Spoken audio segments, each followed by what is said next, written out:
Hello friends, ఇవాళ నేను రాగి రొట్టి చేయబోతున్నాను. నేను చూపిస్తున్న విధంగా ట్రై చేయండి, పర్ఫెక్ట్గా కుదురుతాయి. ముందుగా ఒక ప్లేట్లోకి 1 కప్పు రాగి పిండి, సాల్టు, జీరా, సన్నగా కట్ చేసి పెట్టుకున్న కరివేపాకు, పచ్చిమిర్చి, అలాగే ఆనియన్స్, క్యారెట్ తురుము కూడా వేసేసి బాగా మిక్స్ చేసుకోండి. సాల్టు, మిర్చి అన్నీ కలిసేటట్టు బాగా మిక్స్ చేసుకొని 1 కప్పు పిండికి 3/4 కప్పు వాటర్ అయితే సరిపోతుంది. ఫస్ట్ ఇలా గరిటెతో మిక్స్ చేసుకొని కొద్దిగా చల్లారిన తర్వాత చేతులతో ఇలా చపాతీ ముద్దలాగా కలిపి పెట్టుకోవాలి.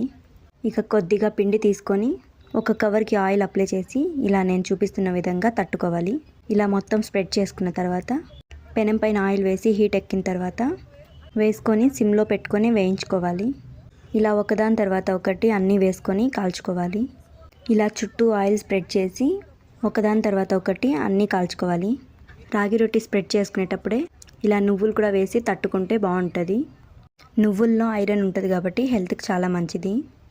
తెల్ల నువ్వులు కూడా ఇలాగే రొట్టె పైన వేసి స్ప్రెడ్ చేసుకోండి. నేను చూపించిన విధంగా సేమ్ కొలతలతో ట్రై చేయండి. విరిగిపోకుండా గట్టిగా లేకుండా సాఫ్ట్గా వస్తాయి.